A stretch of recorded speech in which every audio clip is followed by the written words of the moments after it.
Welcome to A Fine Time, The Nanny Revisited. This is a podcast about The Nanny, where we recap each episode and then discuss, sharing our own unique take on each episode. I'm Bernadette. And I'm Debbie. Today, we're talking about episode 39, The Will. Before Debbie summarizes the episode, we're very excited to welcome a special guest, our friend Emily. She's an author who writes under the pen name E.M. Stormsmith. She recently published her first book, Reputation, An Easy Thing to Lose. Say hi, Emily. Hello, thanks for having me. Thank you so much for joining us. We're excited to have guests. That we are. Yeah, this is my first podcast experience, so I'm looking forward to it.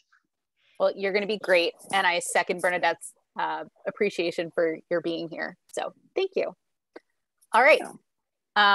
We normally start the episode with a brief summary of the episode, so I'll dive right in.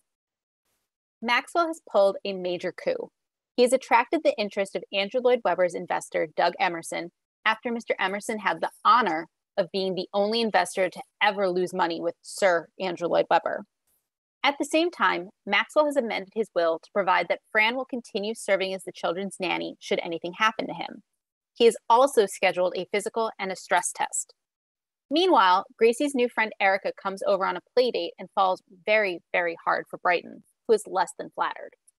Despite Niall's many preparations for the dinner with Mr. Emerson, Maxwell scuttles those plans with a copy of the coronary care menu provided by Mr. Emerson's doctor. Without this background, Fran and Val happen upon the menu and jump to the obvious conclusion: Maxwell is at death's door. Fran takes a break from planning Maxwell's funeral to be her usual charming, effervescent life of the party at dinner with, unfortunately, limited success. Maxwell carts her off to the kitchen after she intercepts hollandaise sauce before it can land on his plate, and suddenly her strange behavior makes sense.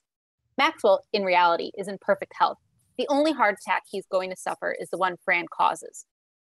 She notes that it's funny that all night she's been putting the butter, salt, and sauce meant for Maxwell on Emerson's plate. This ultimately results in a quick trip to the emergency room. Cece reassures Fran and Maxwell that everything is fine since Mr. Emerson's check cleared. With all this behind them, Fran agrees to sign the will.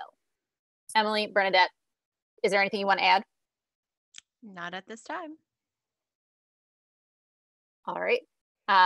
Bernadette, would you like to take us to scene one? Yes. So we open in the dining room, and Fran, Maxwell, Brighton, and Maggie are sitting around the table.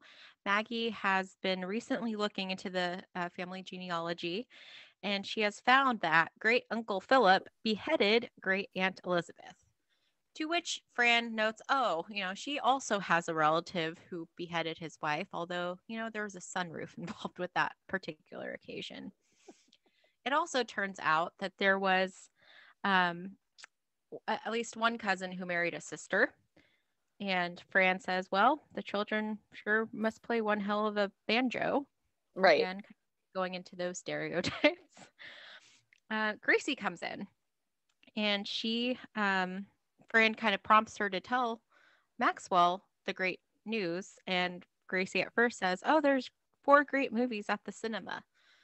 And Fran's like, no, not that. The other news. Oh, we paid for 1 and snuck into 3. No. Well, it turns out Gracie has a new friend who's going to come over. And Brighton, of course, immediately asks, does this friend exist outside of your mind? And Maxwell immediately says, Brighton. But then also looks at Grace and kind of inquires about the same thing. And Fran kind of, brushes them off and says, oh, no, ever since I've come along, she's come a long way. Oh, Gracie, don't wipe your nose with your hand. Use your sleeve. Great advice. Yeah. So, again, Niles comes in, I believe, at that point. And I'm going to need a little help here. Who is he? Is he talking about Emerson or someone else? The doctor. The doctor. Oh, yes. Maxwell has a doctor's appointment. And Fran, of course, has to inquire about after the doctor. And Niles immediately makes it clear to her he's not an option because he's happily married, not Jewish, and wears Birkenstocks. Correct. Yeah. So now my notes are getting a little So sloppy. yeah, so Oh basically, God. so I'll pick up if that's okay. Yes. So, Maggie asks, "Why are you going to the doctor?" And Maxwell pointedly says, "Oh, I'm fine. I'm getting a physical and a stress test." Looking at Fran, and Fran picks up like, "You can never be too careful. I have a cousin." Oh no, she has a cousin. Like every time she has she has a cousin. right, and so Niles offers to push Maxwell's, was it a 3 o'clock or 3:30 appointment back an hour? Like, this is clearly breakfast time, for the record. And Fran tells the story. My cousin Reed, 35, worked out every day, no salt, no sugar, walked out of a health food store and wham, like, and Max was like, a heart attack? No, gets hit by a wheat germ truck. Mm-hmm. And Max is like, the moral of this story is, and Fran's like, what? Everything has to have a moral. What am I, Mother Goose? Exactly. And that's the end of the scene. Exactly. That's her saying, what am I, Mother Goose? Exactly. Do you have anything to add to that opening scene? Just one minor correction. It was great Uncle Philip beheaded great Aunt Isabel. And Fran said that the same thing happened in my family too, but it was a bad combination of car sickness and an electric sunroof. So that sounds painful. Yeah. Oh, it sounds like a terrible way to go. Just no, thank you. And then the other thing I'll add is that, after Maggie commented on cousin Rupert the First married his sister, Brighton chimes in, now that's creepy. So with a very pointed look at Maggie. Exactly. Emily, do you want to add anything to the scene? No, I will say I watched a couple of episodes. I watched the first episode, and I think I picked one halfway through the first season. I didn't have time to go, from episode 0 to episode 39, but I wanted to sort of see the feel of how, how it is changed through the time. And it seems like they spend a lot of time at breakfast. That seems, I think I watched like 4 episodes, and every one of them included a breakfast scene. Mm-hmm. It's an interesting way to start every episode, for sure. Yeah, and usually, like, Debbie and I comment, like, Fran has a whole lot of different bathrobes. Yeah, very lovely bathrobe. I don't think she's wearing a bathrobe in this particular scene. She's not. Yeah. Oh. She's actually fully dressed for once at breakfast. Wow. Which, as you're understanding, is very unusual for her. Yes. And it's sort of a running joke because in the first episode, she shows up to breakfast and they're all surprised she's there, and she's in her, bunny slippers and bathrobe. And, I think Niles or Maxwell makes a comment that he has the same slippers, and what a coincidence, I sleep in the same slippers and bathrobe. And she's like, a simple we dress for breakfast would suffice. And then she continues to wear a bathrobe throughout. Yeah. So yeah. Shall I take us to the office then? Yes. So scene 2 is in Maxwell's office, and it's just Niles and Cece, and Niles is doing that very annoying, childish, sing-songy teasing of, I know something you don't know. And Cece's just like, I'm not the least bit interested in Niles.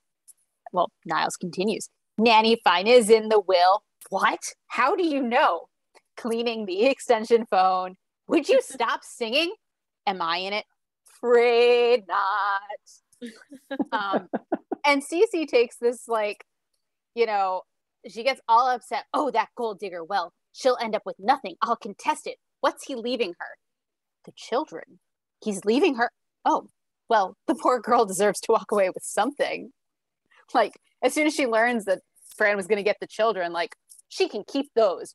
Cece's not interested, which continues the theme of Cece not taking the time or having the interest in Maxwell's children. That will continue. But can I ask, what is Cece to Maxwell? That was something I don't think I picked up on the random episodes I decided to watch. She is his business associate. That is the phrasing that Maggie uses in episode 1. That is also the phrasing that Fran uses to describe Cece to her mother in episode 5. Okay. That, yeah, Cece is Maxwell's business associate. I don't want to call her his business partner. Okay. Because she's not his partner at that point. That's, yeah. Some kind of, she does his taxes. I mean, somewhere between she does his taxes to they are like actually in business together. Somewhere in between those two. So I don't think she does his taxes, but she works for him. Okay. So we learn at some point, I don't remember what episode, but she started kind of as his secretary. Okay. And she sort of like worked her way up in the company, if you will. The company is basically Maxwell, Cece, and sort of Niles. Because Niles works in the house, but he also helps out. So however you want to count Niles, I'm not sure. But yeah, so she works with Maxwell, and it's very clear that she has feelings for him. Something that Bernadette and I have talked about previously is that at times the writers for the show sort of play into that Maxwell might also have some feelings for her, but that doesn't continue very long. Like, that sort of evaporates. There's a lot of ambiguity, especially at the beginning, how Maxwell reacts to her, whether he knows about her feelings or is just oblivious, or also kind of having something, more. That, yeah. It seems, again, from the random 5 episodes I decided to watch, it seems more like she it literally just wants his money. I don't see any like actual affection. I haven't seen any actual affection towards him. She's literally just, I mean, she's like Mr. Collins, like just toading to the person who has the money. It's so disgusting. I'm sorry. That's why I ask who she is, because I see zero appeal to Cece. Mm-hmm. Well, so it's sort of funny. I don't know if we've covered this yet, and if not, I'm sorry, listeners. This is minor future fun. There's a joke where Fran makes the comment, if she were Jewish, her last name would be Iceberg.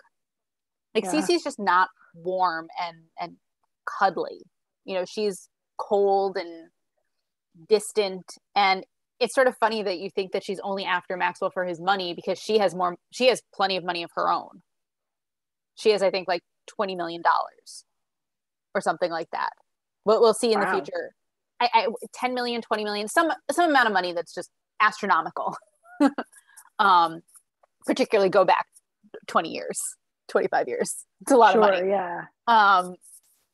But yeah, so it's interesting that that's what you think she likes about him. I think it's probably his good looks and his debonair attitude, and the fact that he has all his own hair and his cute British accent. But she's definitely, how she interacts with her own family makes it very clear she's not a warm, cuddly person, as Debbie was saying. She's very cutthroat. You don't have to be warm and cuddly to have a shred of decency inside of you. I know. Yeah. I know we haven't gotten there yet, but I think it's the next scene where she says something just absolutely wretched to Niles.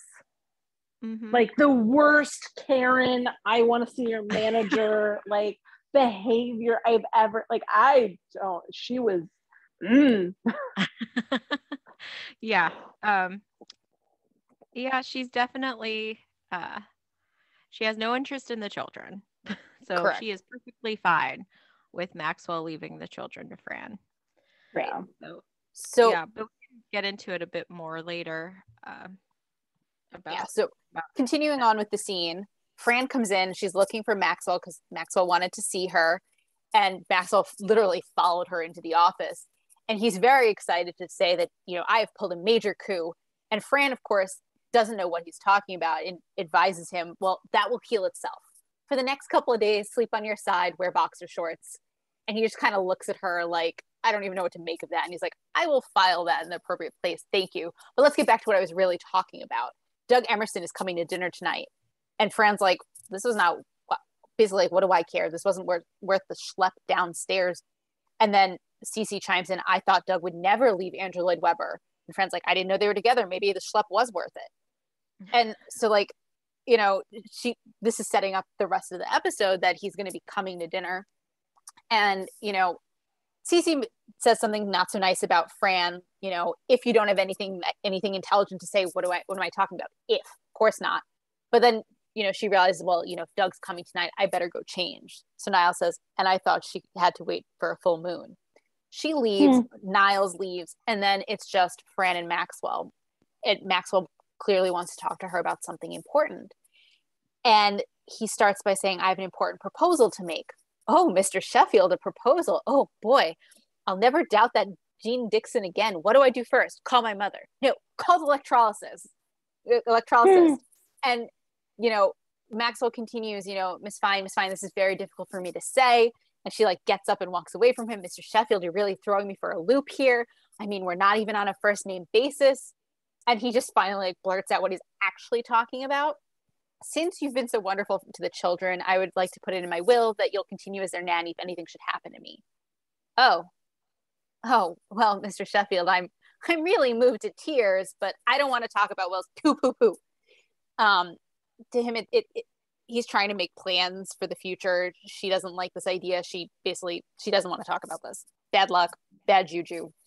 To me, this is very reminiscent of the scene in season 1 where it's Cece's birthday and he has a gift for her and he sits down on the couch and says, you know, hold out your hand, close your eyes. And he puts Chester's leash, you know, around her wrist. And she's like, an engagement dog? Oh, what an engaging dog. Like, again, everyone's thinking he's proposing, even though it's totally ridiculous. Mm-hmm. Do either of you want to add anything? That scene, we sort of went on a tangent and then came back. Yeah, so sure. It's okay. Well, I just thought her comment like that they're not even on a first name basis was fine. Yeah. Because like, again, it's not reasonable for her to think that he's actually proposing at this point, given that they're not on a first name basis. But yeah, I mean, I guess again, how that seems like a weird just running joke, I guess. And maybe it's an element of the time that the show was made, but you know, to think that Mr. Sheffield would ever propose to her this early in the you know, out of the blue, that's not something that typically happens. That's not how it works usually, I would imagine. Yeah, although I did get a random proposal one time by almost complete stranger. So, well, that's flattering, I guess. Yeah. Wait, I'm sorry. We have to talk about that now. Somebody proposed marriage to you that you didn't know? Yes, when I was studying abroad. Oh. About 2 days before I left. The guy in the dorm where I was washing my clothes proposed to me. Did he want to come to America? I mean, what was... Yes. Well, okay. So it was almost a bit like The Proposal with Sandra Bullock. Yeah. Except no pre-existing relationship. Right. So. I need a visa to get into the country. If we get married, that'll work. There and assured me that we would have 2 beautiful children. To entice me. Suffice to say, that did not go said there. No. Yeah. So stranger things do happen, but not in this particular situation. So yes, Maxwell's not proposing marriage to Fran. Emily, do you want to take us to the next scene?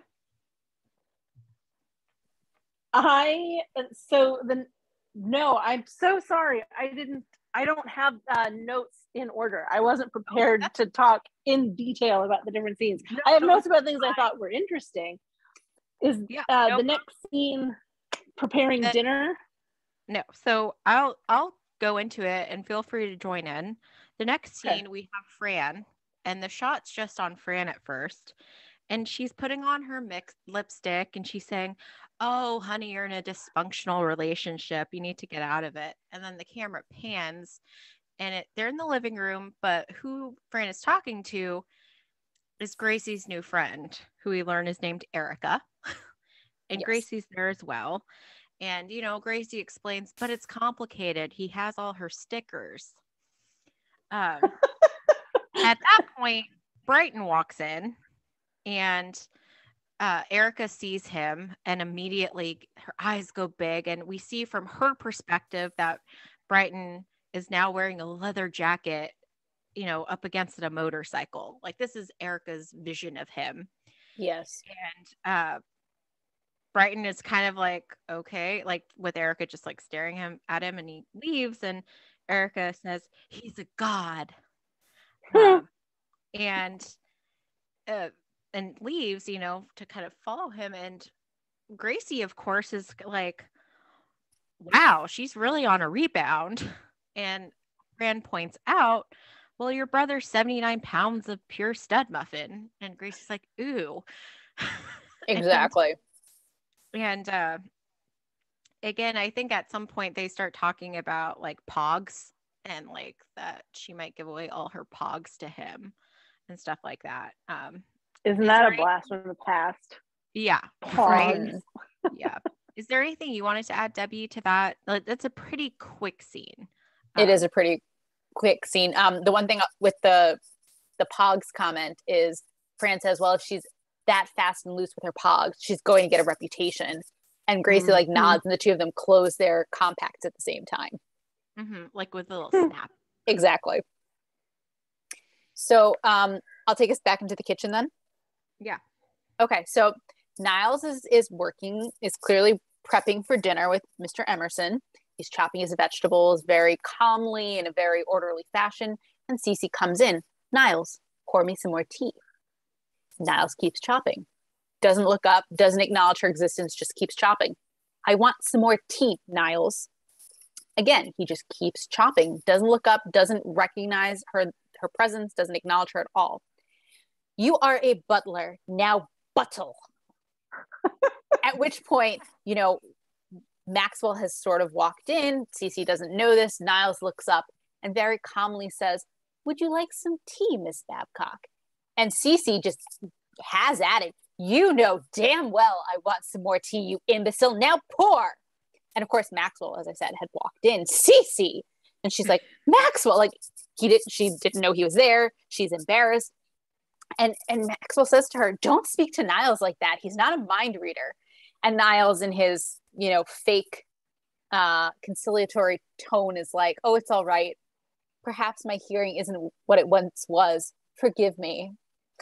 And, then they're basically done with Cece and she leaves. And, now the two men are talking about dinner tonight. And, Maxwell has a piece of paper and he starts to say about dinner tonight. And Niles says, "I've outdone myself." And he goes through the very rich food he's created. And Maxwell basically tells him that's not going to fly because apparently Mr. Emerson is recovering from a heart attack and his doctor faxed over his American Heart Association, coronary care diet. And well, Maxwell's walking through the kitchen. He's like, "Ooh, what smells so good in there?" And Niles like, "Oh, it's just a chocolate souffle that's been rising. Don't need that anymore." And he like destroys it by stomping on the oven door. And no, Maxwell destroyed it by opening the door. Oh, you can't open the door of a souffle. It deflated the second Maxwell opened the door. Oh, I didn't know that. Then why does Niles, knock on the oven door? I didn't realize that souffles were that. He kind of kicks it. I think he's just done. He's just done. Yeah. But definitely Maxwell, like you can't open the door on anything that's rising like that because a significant portion of a souffle rising is the steam inside the oven. So Maxwell destroyed it when he opened the oven, and Niles ensured its absolute destruction when he slammed the door shut.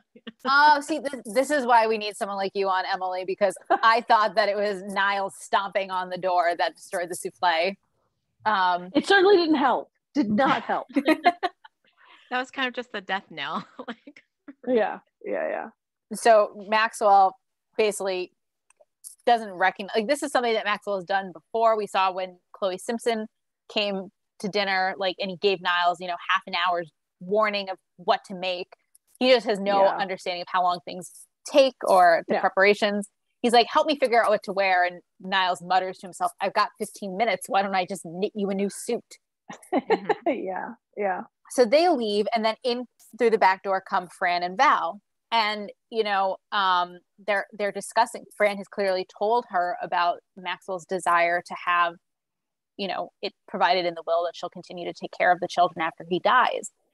And, they're talking about, well, he just wants some papers making things legal. What's he so afraid of? And Fran explains, well, I don't know, something about his relatives saying he was insane at the time that he hired me. I don't know. Val's kind of poking around. She finds the coronary care menu. And as I said in the summary, they jump to the logical conclusion. First the doctor, then the will, now this. Why didn't he say something? And Val, of course, being Val, doesn't connect the dots yet. What do you mean? Fran says, Val, I'm going to be a widow. Which, I mean, is sort of an odd conclusion to jump to since they're not married. But, like, the clear implication is that Maxwell's going to die. So. Well, but again, it's interesting because Val's the one then says, oh, we're jumping to conclusions. And in walks in Niles, and they ask, and at least there's some communication here, right? Because Fran does ask Niles, do you know anything about this? Holding up the menu. And and Niles is like, all I know is that if I don't follow that to the letter, Mr. Sheffield is going to have a coronary, which does not help the misunderstanding. No, it does not. And then in comes Maggie, upset. And Fran is thinking, oh, she must be upset about, Maxwell. And then, Maggie's upset because look at the size of the zit. Like, you have something to cover it. And Fran's like, yes, I'll fix it. I'll fix everything. And then, like, holds Maggie close. Nothing's gonna harm you. Like, kind of the sing-song tone. Well, that's a shot. That's a Sondheim. That's a line from "Nothing's Gonna Harm You, Not While I'm Around." It's from Sweeney Todd. Yes, it is. Another thing I figured it was a reference, but didn't know the exact one. I've noticed, I don't think I noticed one in every episode, but I think it took me till like the second episode or maybe the third episode I watched to realize they were doing it. I would bet that there's some Broadway musical reference in every single episode. That would actually make a lot of sense because Maxwell is a Broadway producer. Right, Broadway producer. Yeah. Big Maca Broadway producer. Yes. Yeah. Listeners, if you want to let us know, because we usually see the references, I haven't noted whether they were Broadway or not. We've totally had a ton of Broadway references, we have. But I'd be curious if it was every single. Definitely, there's a ton. Yeah. But I just thought it was interesting that Val was kind of putting the brakes on this. Jumping. Being the reasonable one. Yeah, because she's actually right. Fran is jumping to the wrong conclusion. And we have seen, though, before that Val sometimes is able to put together the correct dots. So yeah, it's just so infrequent. It's just so infrequent. Sorry. Yeah. But yeah. Did you guys have anything else you wanted to talk about in that particular scene? I don't. Okay. I just think it's interesting how, and again, it's a sitcom kind of thing, but how many times in real life have you ever had a miscommunication to this extent? Like, how many times have you ever just been like, hey, just so we're both on the same page, right? You're fine or you're not fine. Like, yeah. What did your doctor tell you? Right. Yeah. Definitely. a situational comedy trope. It's a trope because it's funny, but I've never in my life, I've never picked up a piece of paper and been like, oh my God, my husband's about to die. And then like not asked multiple follow-up questions very directly. Like, I need you to explain to me what this is. Exactly. Yeah. Fair. Yeah. So this next scene, I'm just gonna get it out of the way. Not a big fan. But we are back in the living room. Gracie is lamenting because her friend's nowhere in sight. Brighton's in the bathroom. She's telling Fran, oh, she probably followed him in. And Fran's like, no, like, you're jumping to conclusions. And of course, at that very moment, we see the hallway bathroom. Brighton's pushing out Erica, saying, get out. And again, that's weird. Yes. That's real weird. Yeah. And how old are they? Well, Gracie's like 7 at this point, I would say, in season 2, which would make her friend also of a similar age. That means they're first grade. That means they're in the first grade. Yeah. First graders. Yeah. Great. I think she's actually in the 2nd grade now. Okay. And I say that based on a few episodes from now where there's a comment about how the 2nd grade could be the best 4 years of your life. Yeah. So still very young. Yes. And Gracie's telling Fran it's not fair. She's supposed to be my friend. And Fran's trying to, reassure her, oh, it's good to have a cute brother. Look at Shirley MacLaine and Warren Beatty. And then again, another comment is that, Brighton's probably going to be in the bathroom for a while. She's telling this to Erica, like, because she's telling Erica to get away because her ear's up against the door. Also very weird. Get away. Yes. He's going to be in there for a while. The brassiere section of my magazine's missing. Yeah. Not a fan of the scene. But again, so doesn't she also make a joke about he's got hair like Howie Mandel? Yeah. Yeah, which I thought was so funny because now Howie Mandel is famous for being super bald. Yeah. I didn't Google to see what he looked like back in the 90s. He had like crazy curly black hair. Oh, interesting. Yeah, when he was, I forget what show he was on, but he had like this like real, like a big mop of curly black hair. Yeah. Well, so then Gracie decides to try to get Erica to go along with her upstairs by saying, hey, if you want to come upstairs, I'll let you use Brighton's toothbrush. Also very weird. Yes. Yeah. Erica lights up and follows her up there. And Brighton finally comes out of the bathroom and Fran's like, oh, did you remember to put down the toilet seat because Cece fell in again? And Brighton's like, oh, that wasn't me. And Niles whistles as he walks by, making it clear to the audience that was Niles doing. Correct. Yeah. And then again, Fran's like, well, Brighton's not too happy about Erica kind of stalking him. And Fran's like, well, you need to just take advantage of the situation. What? Make her your slave. Make her your slave. Ugh, yeah. Yeah. And so that kind of brightens up on that suggestion, leaves. But Maxwell then comes in carrying a box. And Fran, under the impression that he has a heart condition, immediately goes to try to take the box from his hands. And of course, a tug of war ensues.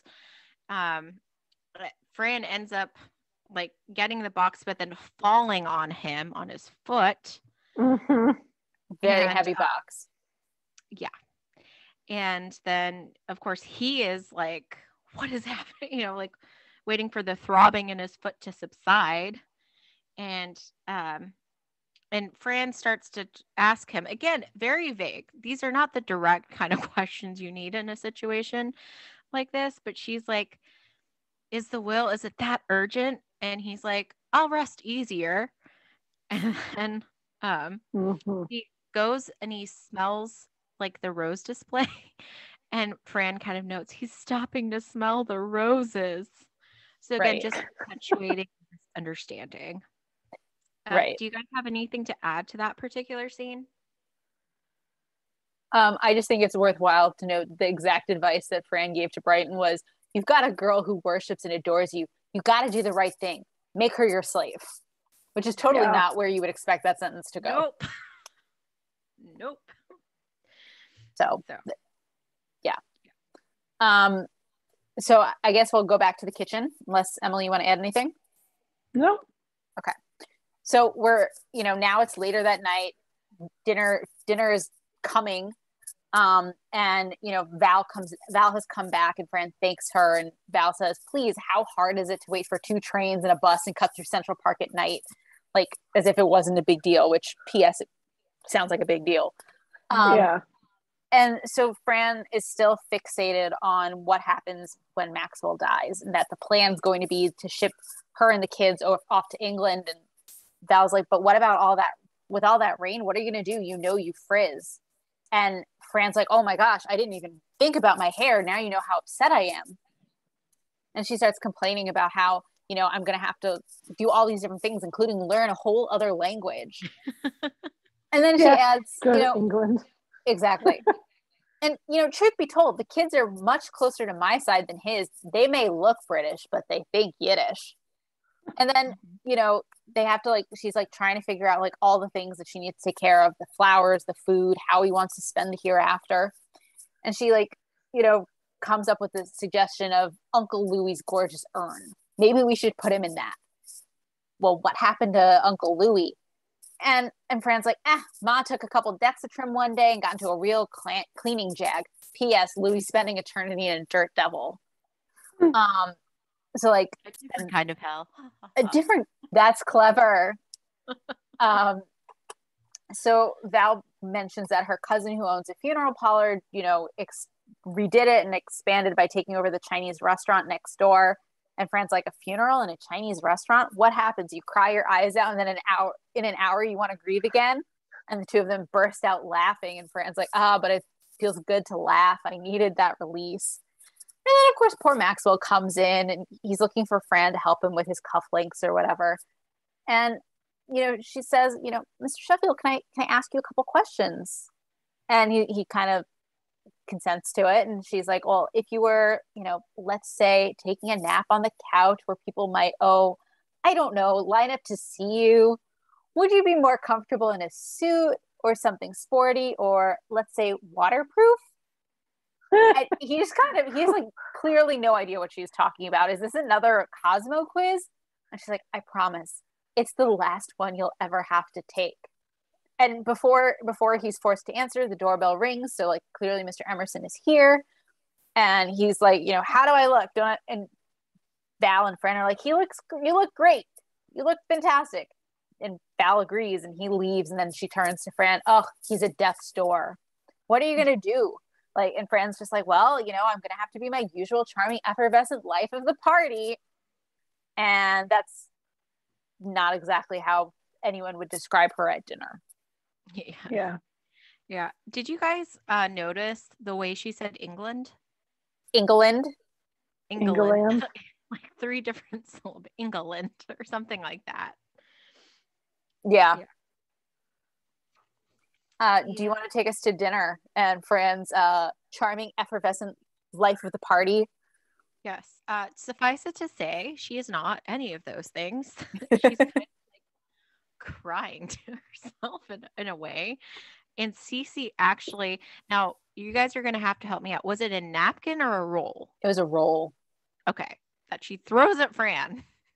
Yeah. Dinner table. Just so that the audience has an idea. Maxwell's sitting at the head of the table as he usually does. Fran's sitting in her usual seat, which if the audience is looking at it is on the left.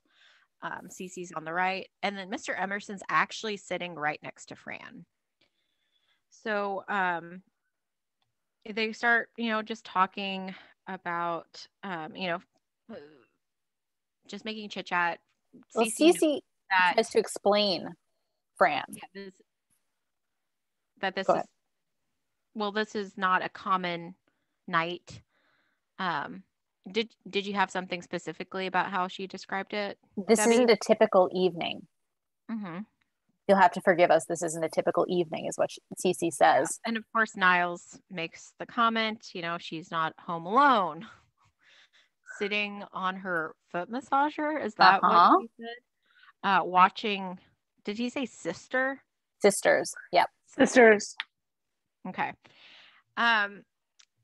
It's classic Niles. And then, so they start, I can't recall who asks, I think Mr. Emerson starts talking about Faye Dunaway. So Maxwell asks about Faye Dunaway. Tell us about Faye Dunaway and Sunset. Didn't catch the second word. Sunset Boulevard. What is Sunset the real story? Boulevard. Yeah. And It's of course, a very famous show. Yeah. So that's where we find out, that Mr. Emerson has the distinction of losing money on a Sir Andrew Lloyd Webber show.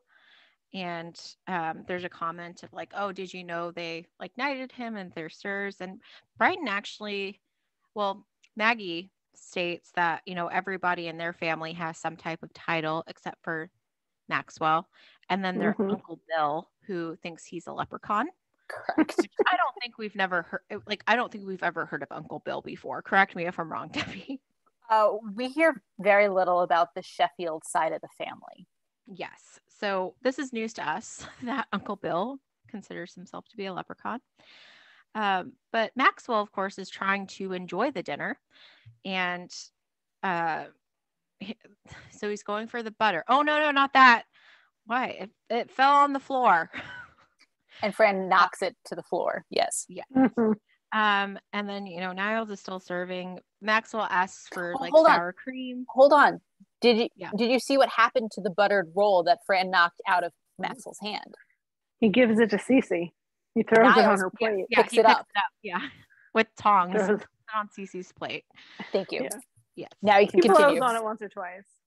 Yeah. Yes. In a show of good faith, trying to give her COVID. Oh wait, that's 20-some years later. Sorry, continue. So, again, same thing. Maxwell's trying to get some sour cream.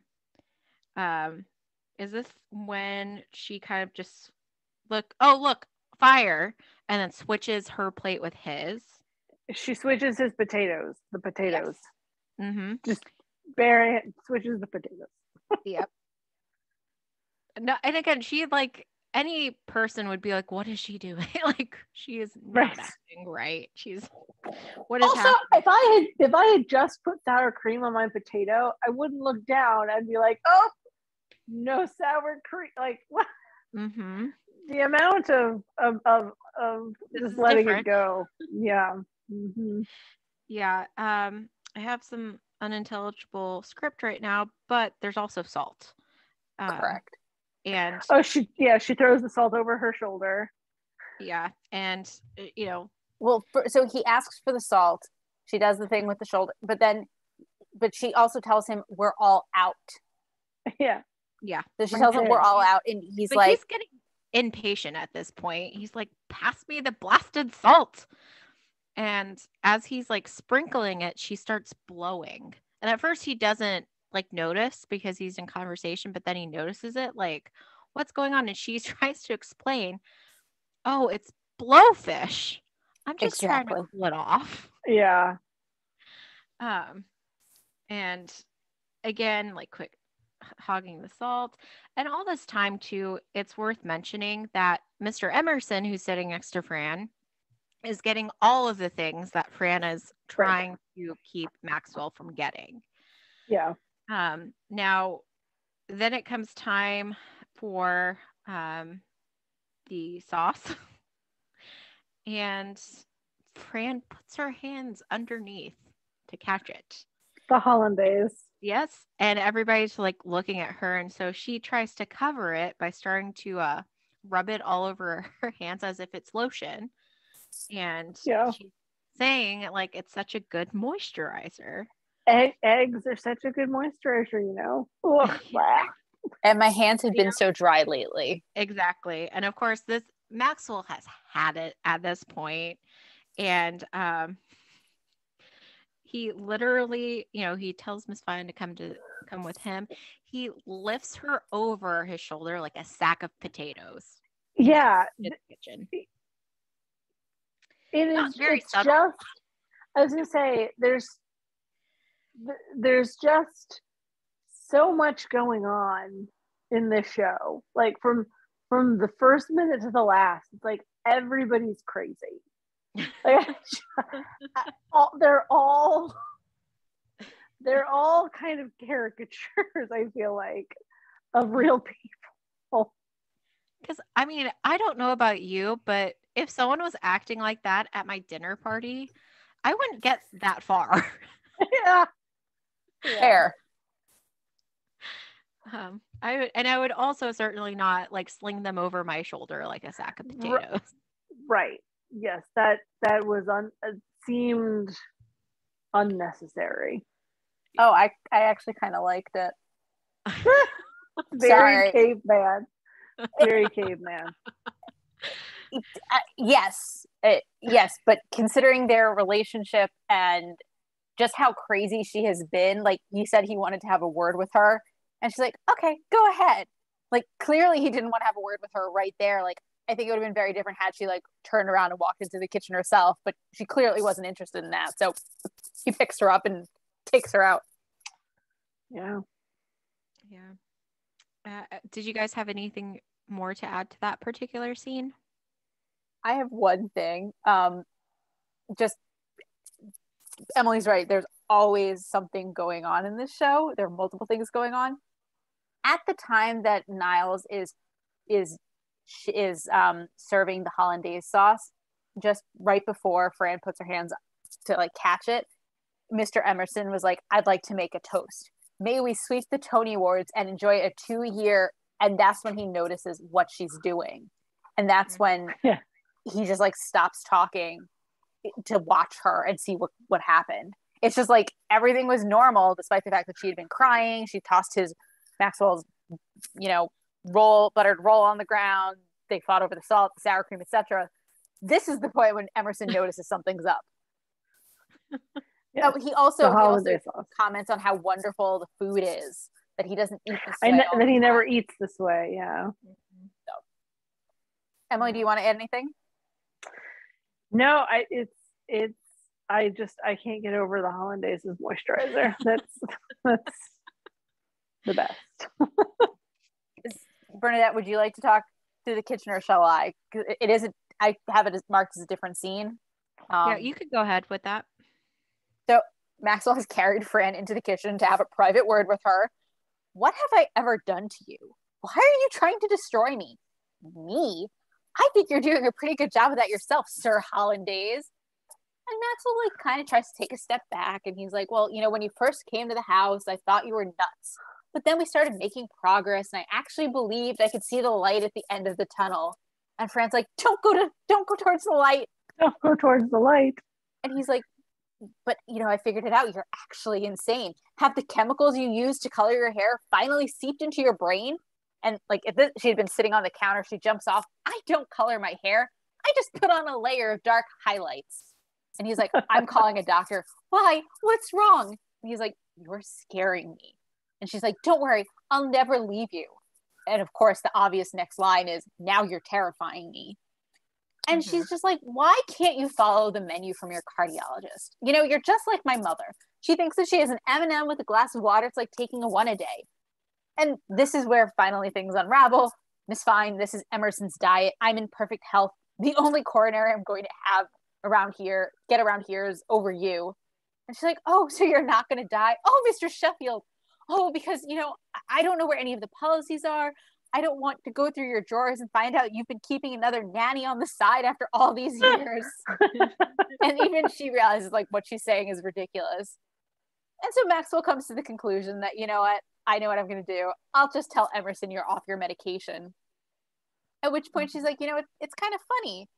He's the guy with the heart condition, but I've been putting all the salt, butter, cream, etc. on his plate. And they laugh for a moment, and then they realize, wait a minute, that probably wasn't a good plan. Mm-hmm. Yep. Because immediately we see the ambulance. Exactly.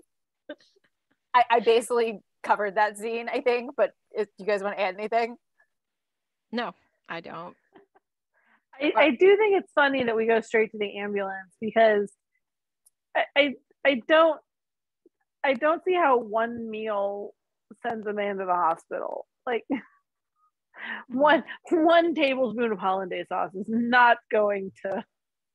Well, keep in mind, it's not just 1 tablespoon of hollandaise. It's also all the butter, all the salt, the sour cream. Well, and here's where I was thinking, like, obviously Mr. Emerson would be aware of his own condition, right?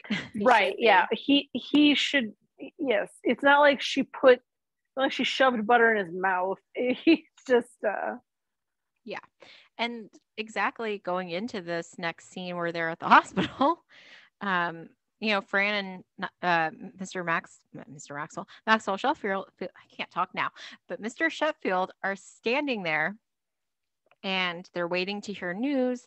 And Maxwell saying, of all the ways you can lose an investor, if they're not happy with the show, all the normal ways, death by nanny has got to be a new one. And again, Fran's like, he's not dead yet.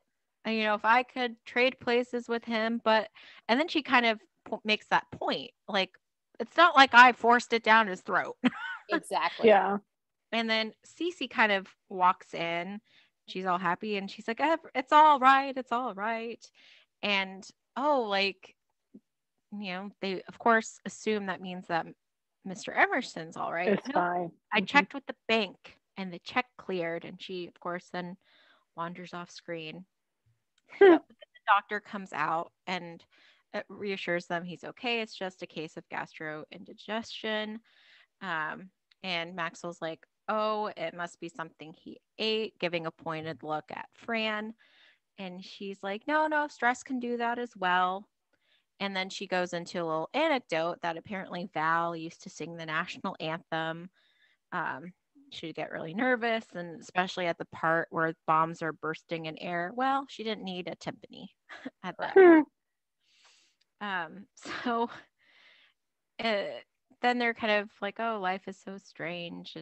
And Fran says, as Shakespeare once said, like sands through the hourglass, so are the days of our lives, which is clearly not Shakespeare. No, it's days of our lives. Yeah. Which, just because we covered it here, Charles Shaughnessy, who plays Maxwell, used to be on Days of Our Lives. Yes. So that's like an extra little. But then they start talking. She's going to accept, sign off on the will. But then she's wondering, well, but what if I go first? And Maxwell's like, they're my children. I'll keep them. And she's like, no, like I, like what if I, and he's like, they're my children. He promises he's going first. I promise. Yeah. And then I'm going to go first. He knows that he will be stressed out enough to go first. But it's just kind of funny because, again, throughout this episode, we've seen where, again, Fran's acting more like a wife or, something like that instead of a nanny. Yeah. Anything else you guys wanted to add to that hospital scene? I have nothing else. Emily, do you? No. Okay. Then take us to the office. So as we've already covered, Fran said she's going to sign the will. She does it. She says, there, signed, sealed, delivered. I never want to see that will again. And Niles is standing behind her.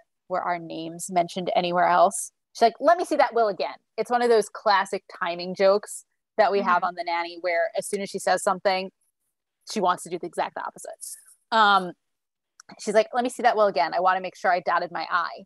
And Max was like, you did, smiley face and everything. And Niles is basically like, well, no matter, I'm taking the silver anyway. And Maxwell goes to take the will and put it in his wall safe. And Fran comments, "Oh, look at that. It's a wall safe, just like in the movies. I've been here over a year and I didn't even know that was there." And Maxwell's like doing, like trying to put in the combination. And he does the first two and then he can't remember the third one. And Niles and Fran in unison say 42 right. 42. Mm-hmm. So clearly they both knew. Oh, of course. Yeah. Do you want to add anything? No. It's a very quick scene, but then we go into the ending credits, and Fran and Brighton are walking down the stairs. They're talking about, how he didn't like having Erica, chasing him around. And they mentioned something about half of the Barbie dream house. I didn't quite catch up. She got back together with her boyfriend because she didn't want to give up half her Barbie dream house. Yes. But again, Fran's like, he's basically not happy that who wants a little kid following them around. Well, of course, Maggie comes in at that point and introduces her friend Pamela. And from Brighton's perspective, that he is now looking at Pamela, and she is wearing basically a Baywatch swimsuit. Correct. With, floaty, and Brighton falls back, on stunned in awe of Pamela. So, yeah. Anything you wanted to add to that last scene? No, it was a very quick scene. Yeah. So I guess before we jump into the shticks, I did just want to see if anybody wanted to talk overall thoughts, because like I mentioned, that particular scene, like the whole subplot with Erica, like was disturbing to me. It was a weird subplot, not because it's not something that kids do, right? Like I think that's a pretty normal. I think 7 or 8 is a little young for those kinds of like the things they were doing, but it's honestly not too young for crushes. Oh yeah, like no, yeah, it's unbelievable how quickly like when my son started talking about little girls, and the one little girl that was cute in his classroom, I was like, I don't know, he was maybe 6. I was like, I am not prepared for this moment. Yeah. I mean, I was in preschool and already claiming, oh, that he's my boyfriend. Yeah, it's for sure. And it does happen. I think it happens really young. But yeah, the things they were doing were really not age appropriate for like a 7-year-old. Yeah. Because at the age of like, at that age, it's not actually sexual. It's not, it's they want to hold their hands and they want to play together. They don't really have an understanding of sexual yet. Right. I didn't take Erica's, pursuit of Brighton as being sexual. I took it more like she was enamored with him and just wanted to be near him. I think that's true, but then the sort of the shticks that they had him do had like a sexual overtone, sexual undertone. Yeah. Right. Like the being in the bathroom, or the, yeah, the creepy thing with the toothbrush. Those were definitely age inappropriate. I agree. If they're supposed to be 8. Yeah. Okay. I mean, I think the toothbrush thing is just creepy and weird, whatever age. But again, I thought it was just like, she's infatuated with him. Therefore, she, just wants to be near him, near his things, anything that connects her to him. I didn't see that as anything sexual. So, well, in some ways, how they set up the scene to begin with, where again, for laughs, they're trying to make it appear like Fran's talking to another like woman about relationship advice, but then it turns out it's Erica, and dysfunctional relationship. Oh, but he has half her stickers. It's definitely there for the comedy, but I think it also may they're trying to make her seem older than what her actual age is, if that makes any sense. When did these episodes air? It's like 1995-ish. This is 1995, January 1995. Yeah. I mean, we were talking like 30 years ago, almost 30 years ago. It is interesting because, I don't know how you guys feel about getting older. I I find myself a lot of times you watch something that you like, and I've still enjoyed watching the Nanny episodes. I remember watching them as a kid. I remember all this going over my head, right? Like Oh yeah. zero, like Mhm. none of this was part of the cultural conversation. I don't think a lot of things in the Nanny would get made today. And not that not that the Nanny's bad, or that these kinds of jokes or these kinds of shows were bad. Just there's so much in them that's very time based, like very much in the time that they were made, that it's almost difficult. Like, I don't know what my son would do if he watched. Like, I don't know if he certainly wouldn't get half the references, but even just like the format of the show, I think he'd just be very confused as to what is going on. Mhm. Yeah. It's That's kind of interesting. a good segue. We can kind of skip to the shtick of 90s nostalgia. That's exactly what I was thinking. Mm-hmm. Because that kind of goes hand in hand with that, where, we usually like to point out different things in the episode that, again, makes us think of the 90s, or just, again, feels dated in some way. And, sometimes it's technology, you know, but sometimes it's plot points, storylines that, again, like you were saying, you don't necessarily think that it would be made today. So was there Yeah. anything else, Emily, that kind of stuck out to you as being very 90s or outdated in a way?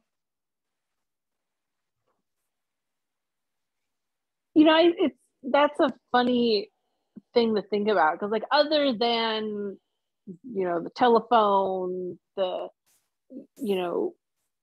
just the overall, again, the pogs. Yeah. Like, I hadn't heard about I hadn't thought about pogs in 25 years. Yeah. you Right. know um but I think the thing that strikes me maybe more than anything else is that it's not it's there's not a lot about it. The stories and the themes are actually not that far removed from now. The fears about taking care of your family, taking care of your kids, who's going to be left when you're gone. It's funny how both universal and also dated something can be. Mm-hmm. Yeah. Yeah. In terms of 90s, yeah, Pogs definitely Yeah. stuck out to me as like, oh, like I don't think your son would recognize that. No. He'd probably be Zero like, out of 10. yeah. No. No idea. Like, No what? idea what pogs are. No. Mm-hmm. Debbie, Yeah. was there anything in particular that stuck out to you? Just on the note of pogs, I will mention that the website Mental Floss has a whole article on the weird history of pogs for anyone who's interested or doesn't know what we're talking about, for our younger listeners. Mm-hmm. They're like jacks, right? That's how I remember them kind of being. Or marbles, the kind of same kind of thing, but it was like flipping a coin. Yeah, but weren't they like right? flat? They were flat. Yeah, they were like coins, and they had different heights. So the taller ones were easier And to different flip. designs. And the game was basically like marbles. The point of the Mhm. game was like hitting other people's marbles, but so the tall ones were easier to flip, but they didn't go as far because they were heavy. So you had to get good at flipping the little ones because they would go far. Mm-hmm. I played this game. I had pogs. I had a whole mess of. I don't know. Did you guys have pogs? I'm really getting into this now. So like, I had a whole thing. I had cool ones. My cousins. We used to play pogs. Mhm. So I personally did not, but I remember like my neighbor who was my babysitter. I went over to her house one time and she had like a whole slew of pogs. And Mm-hmm. so I remember looking at them at the different designs and stuff. I think I had a handful of them. Like I think there was like a plastic container that they were supposed to like Oh live in. yeah. Mm-hmm. I couldn't tell you what any of them look like. I don't even remember knowing there was a game involved. I think I had a very small collection, which is probably still in my parents' house. Probably. Yeah. Yeah. But yeah, the other 90s, like the ambulance stock footage. Yep. Also, we saw a lot of old cars and an old taxi. Um, the fact that the coronary care diet was faxed over by the doctor, Mm-hmm. Yeah. I feel like that would have been an email or maybe a phone call or a text message now. Mm-hmm. Yeah. I don't know. My son's pediatrician still does faxes and like refuses to email. Number one, because she's an older lady and I love her to pieces and I will be very upset when she retires. But also because she doesn't like 100% trust like attaching things to emails. Oh. It's very frustrating. I've had to figure out how to fax her things before. It's not a thing you can do. Like An email would be much easier. it would be much easier, but she refuses to email, especially with the school. So like I've had to call the secretary at our school and be like, do you have a fax number? And the lady was like, we do, but I don't know what it is. Give me a second. Like, oh gosh. Yeah. Yeah. Yep. Okay. Anything else for 90s nostalgia before we go to another shtick? I'm good. I'm good if you are. Okay. So favorite fashion. Was there any kind of outfit that kind of stood out to you during the episode? Emily, we'll let you go first. I feel like Fran was wearing just like mostly the whole time since it was just one day, like really one afternoon. She was wearing that sequins with the multicolored sequence on the front dress. Yeah, so for the listeners who haven't watched this episode recently, what Emily's describing is Fran's dinner party attire, if you will, Mm-hmm. which was a tank top type dress, form fitting, and it has multicolored diamonds on the front. Mm-hmm. So pink and purple and green and orange and black. And then under that, she's wearing black tights and a black turtleneck. And the back of the dress is also black.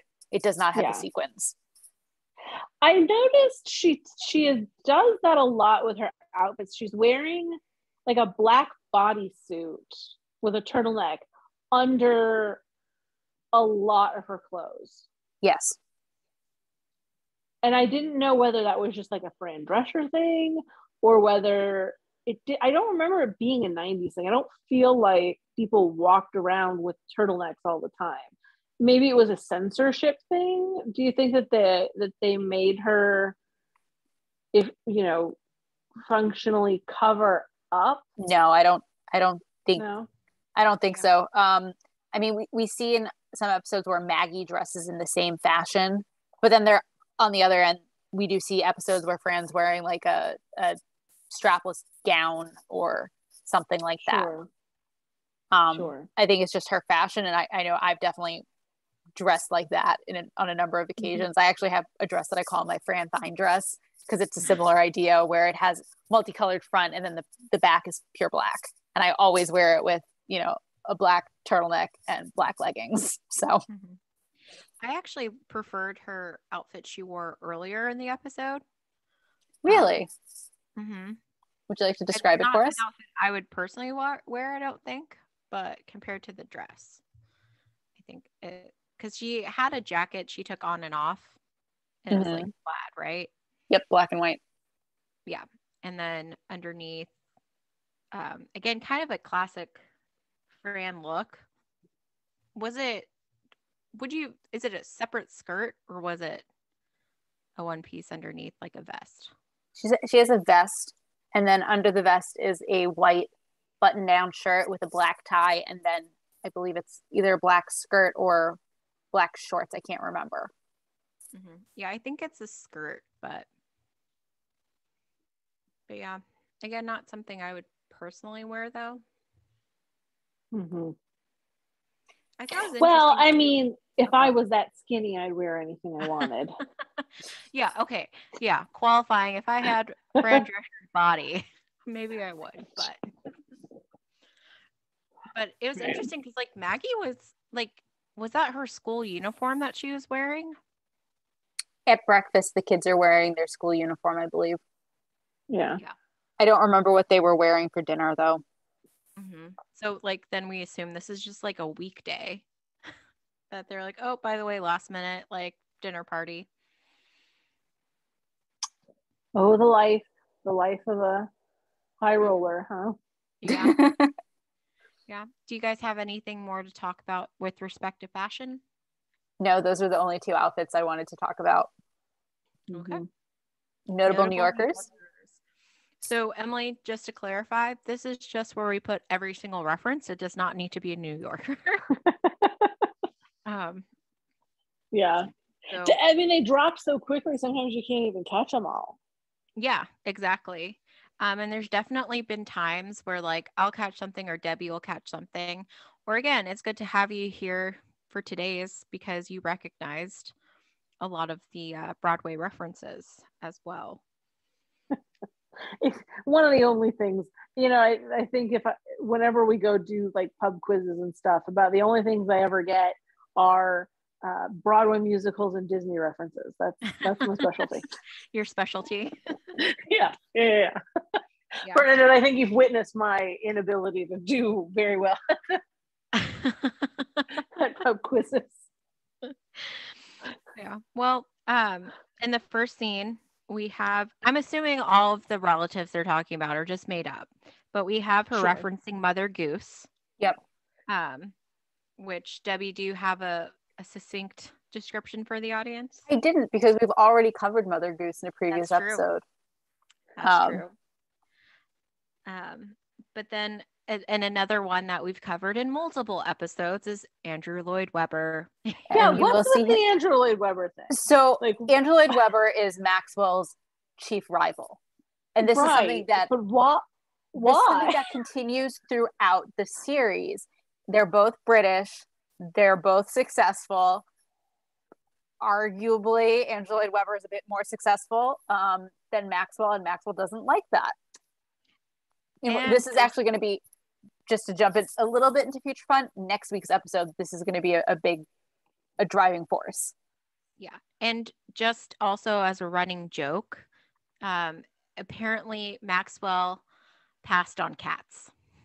Correct. That was the thing I was weird. Andrew Lloyd Webber doesn't produce shows. He just writes them.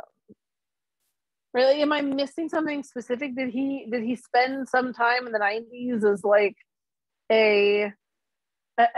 a producer on Broadway? I believe he also has been a producer.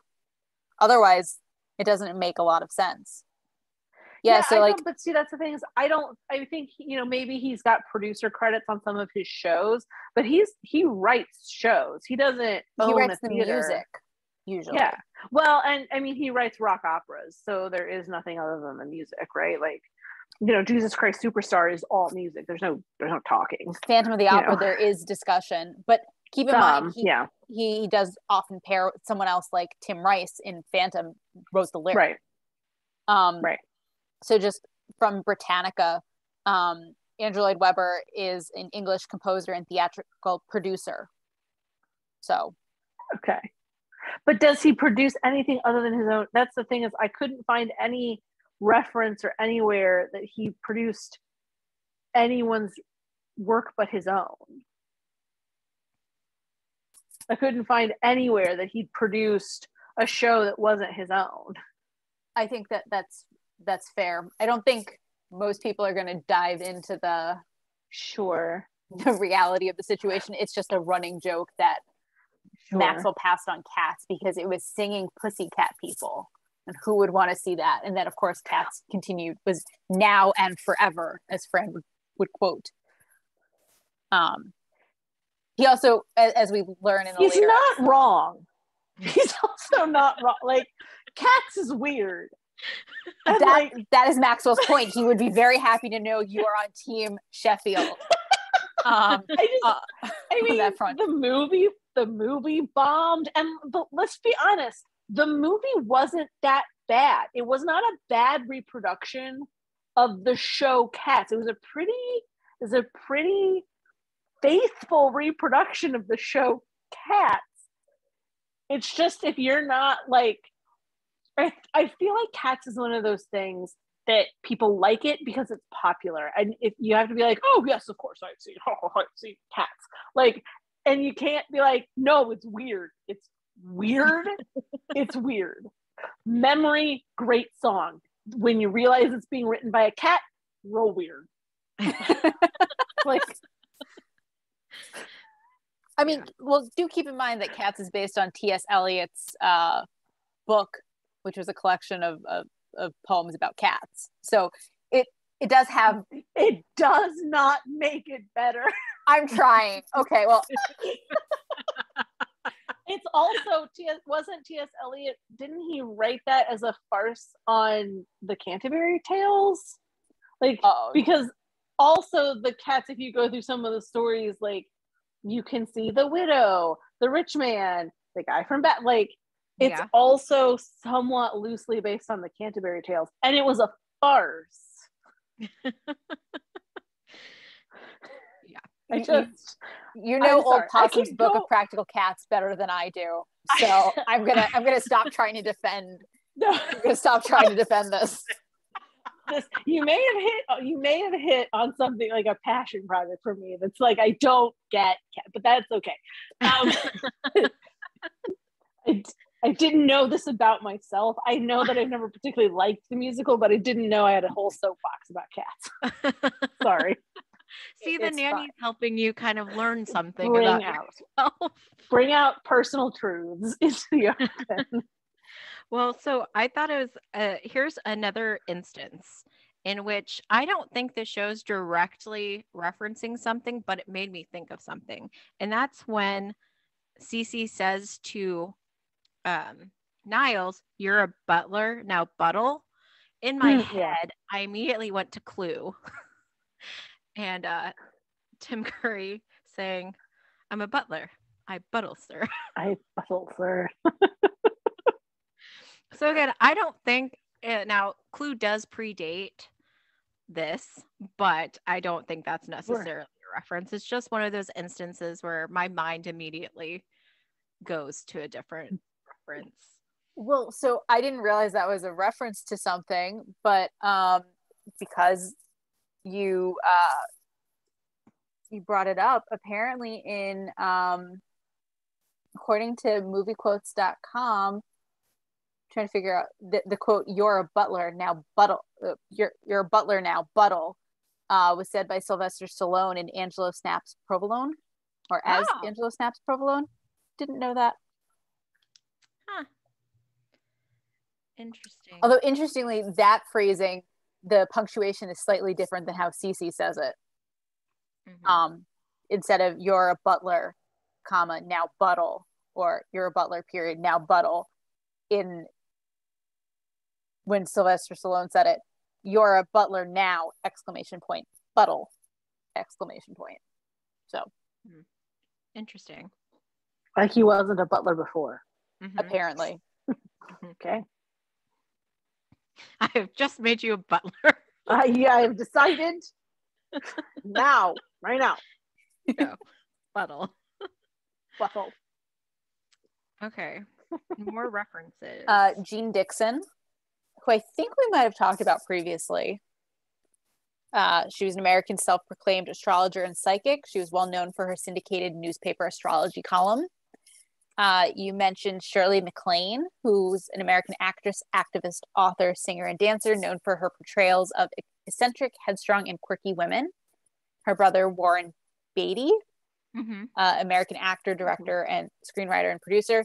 These are all from our friends at Wikipedia. Howie Mandel, Canadian actor, comedian, director, entrepreneur, television personality, game show host, and author. Also from our friends at Wikipedia. Germaphobe. Mm-hmm. Didn't know that. It's I think you mentioned, we had to clarify before, the reference to Sisters, which was an American drama airing on NBC from 1991 through 1996, and it focused on four sisters living in Winnetka, Illinois, after the death of their father, according to our friends at Wikipedia. The most interesting one, I thought, from this episode was the reference to Faye Dunaway and Sunset Boulevard. So Faye Dunaway was an American actress who started her career on Broadway in the early 1960s. She apparently was actually poised to replace Glenn Close in Sunset Boulevard, but after the tickets went on sale, Andrew Lloyd Webber's team announced that she couldn't sing to their standards, to their required standards. Yeah, I didn't know this was something that they didn't make up for the show, but apparently she couldn't sing to their standards, and that when she was done with her engagement, the show was going to close. She apparently sued them for defamation, and they ended up reaching a settlement. So that's according to our friends at Wikipedia. Sunset Boulevard was a musical that revolved around an aging star from the silent screen era named Norma Desmond, who, after meeting a young screenwriter named Joe Gillis, plots a return to the big screen. Yes. And then goes crazy and murders him when he can't deliver on. It's a love. I really love Sunset Boulevard. It's a really fabulous musical. You to say lovely. It is so good. It is. She goes nuts. Like, she's old and she's kind of like a recluse. She wants to get back into the Hollywood game, and Joe promises her a bunch of stuff, like makes her all these promises, even gets her into Cecil DeMille, I think. He gets her on set at one of Cecil DeMille's like talkies, new movies. And the music in it is just, it's so big. If you've ever heard Bring in the Clowns, like it's the music is just so wonderful in Sunset Boulevard. And then at the end, it's like a woman scorned. She goes crazy. She thinks Joe loves her. She thinks he's going to help her. And then he's just in it. He's literally just in it for a meal ticket. He's using her for her money. Is this where, like, the line, Mr. DeMille, I'm ready for my close-up? I'm ready for my close-up, Mr. DeMille. Yes. That was from, I think, the 1930s or 1940s movie production of it. It was in its own time. It was written like in the time of black and white movies. I love, it's one of my favorite musicals. Yeah, I've never seen it, so maybe you. Do they have like a version of it like on like DVD or anything like that, or is it just you have to go? Well, it was, so Gloria Swanson played Norma Desmond in the 1950s. Who did it? Is it probably? It was a Paramount Productions. I don't know where it would be streaming. It looks like you can get it. Looks like you can get it on. Oh no, it's on Amazon Prime Video. There's a. Okay. Looks like it's on Prime.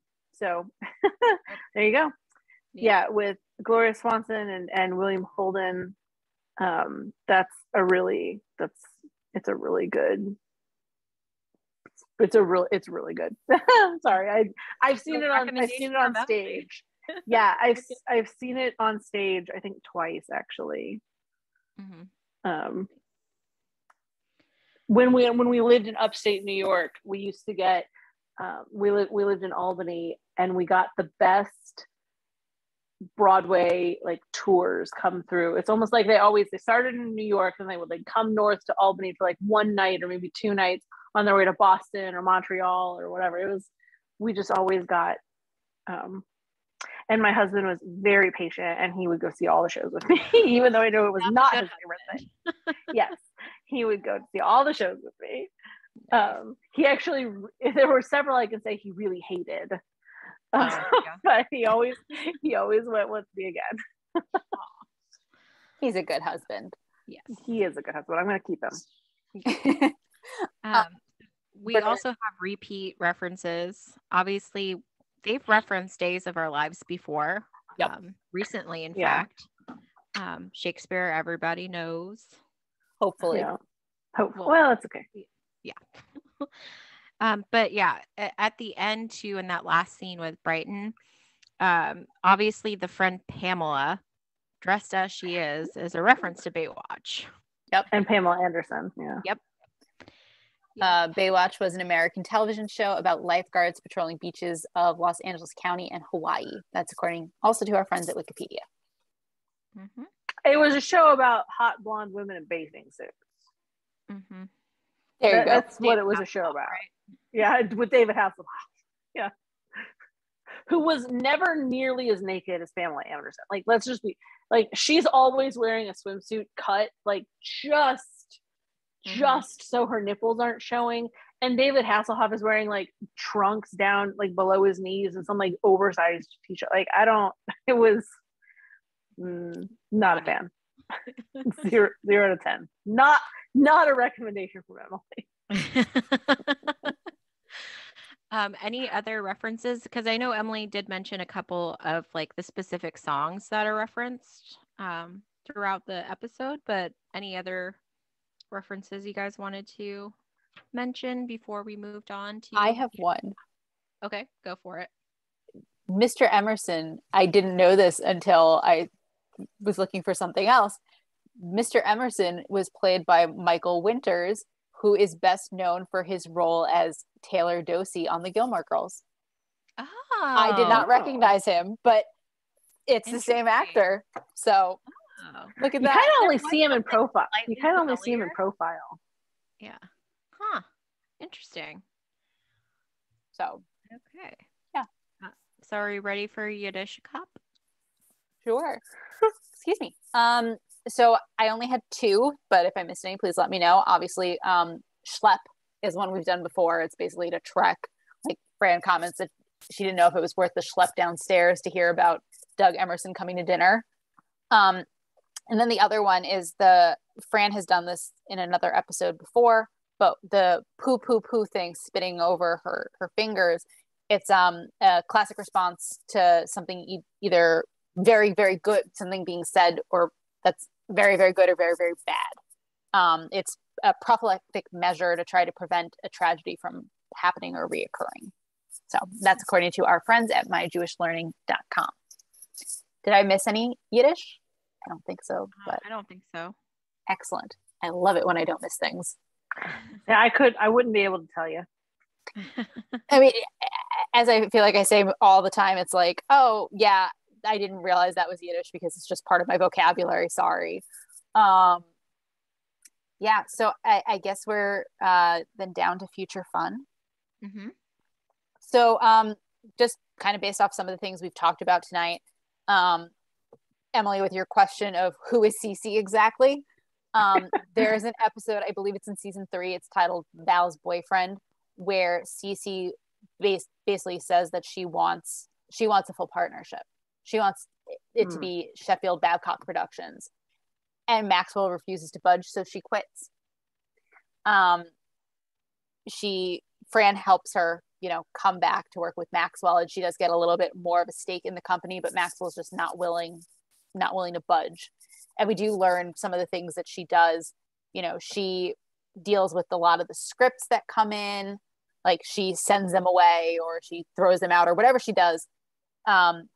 She also deals with people better than Maxwell. Like someone hits on Maxwell and, he doesn't know how to respond. So he ends up agreeing to go to dinner, and he's not a happy camper. Don't they make a comment that she manages Niles's pension? That's like a throwaway comment And He again, does. I don't know if it was the Will episode or whether it was one of the 5 other random episodes I decided to watch. That was a different episode you watched, where she tells him, I manage your pension fund, Niles. Yeah. You know, and so that he immediately starts trying to be nicer, and then he's just like, oh, it's not worth it. Why don't you just shoot me? Yeah. I think that's why I thought she, was his CPA. Yeah, she is not. So, in the office, Fran thinks Maxwell is proposing to her despite the fact that they're not on a first name basis. This happens multiple times as we continue on. There's an episode in season 3, The Two Mrs. Sheffields, where Maxwell's mother comes for a visit, and she, to put it nicely, does not like Fran. And so in front of her, Maxwell asks Fran to marry him. And Fran is ecstatic. She like goes to her mother and her mother's house, and she's like trying on her mother's, old wedding dress and things like that. And she says, she's talking to Val, and Val in her very Val-like way comments about how, who would have seen this coming? If his mother hadn't come, like he never would have asked you. Like they're not even on a first name basis. And that's what like clicks in her head, that the only reason Maxwell proposed is because he hates his mother. Let's see. So kind of talking about the Andrew Lloyd Webber rivalry. It actually in the show goes both ways. It's not just Maxwell hating him. There's a later episode where in season 5, where Maxwell's then most recent play, The Widower, is up for multiple Tonys, and Andrew Lloyd Webber has however many, and Maxwell has the same number, but the comment is, oh, well, we're not going to have to hear his name again because he's not up for anything else. And then it turns out he's the guy who's like announcing the nominees and the winner, and he just cannot get out Maxwell's name. He just like keeps like coughing and choking, and anyway, so yeah, and as I sort of indicated, the rivalry between Maxwell and Andrew Lloyd Webber will be a driving force in next week's episode, so something to look forward to. Kind of on Bernadette's personal story about being offered a green card marriage, there is an episode in season 3 called Green Card, where Brighton's French tutor asks Fran to marry him because he wants a green card. So that's, again, something to look forward to. And then I have just 2 others, kind of with the conversation about where Fran is asking Maxwell, but what if I go first? And he's like, no, I promise I'll go first. There's a later episode, I don't remember the context, where Maxwell explains that the reason men die earlier is because they want to. Yeah, it's not super, but made me think of it. And then the last thing, we've kind of talked about how Fran is reacting to Maxwell, not necessarily as a nanny, but as a wife. I've already indicated that in season 6, the Sheffield family hires a new nanny. And at one point she basically says to Maxwell, like, I don't know, what do you want me to do? Like, what did the last nanny do? And Maxwell describes all the things that Fran did as the nanny.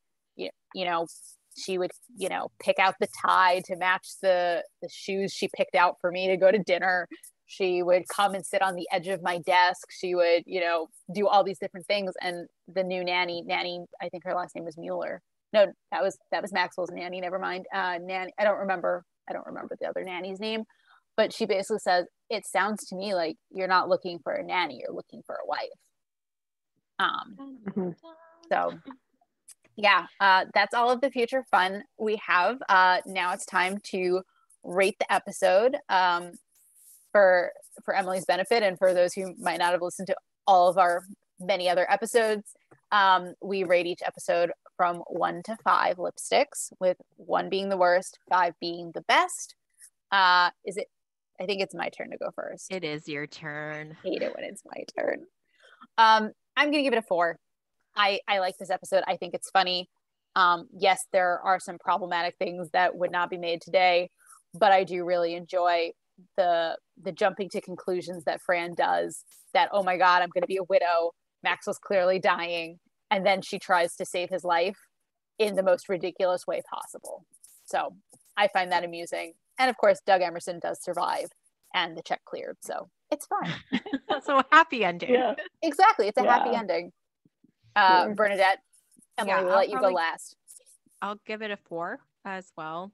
Again, I already described like some of the stuff I was not a fan of. Also, just side note, pretty sure, and I can't say for sure because I don't know New York law, but pretty sure wills don't work like they did, like they depicted. But again, the Hollandaise sauce was pretty funny. Yeah. Like what? Yeah, the Hollandaise sauce is over the top. Yeah.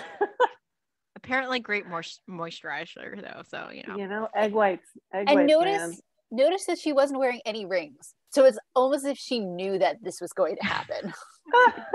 Always be prepared to catch some Hollandaise sauce in your hands.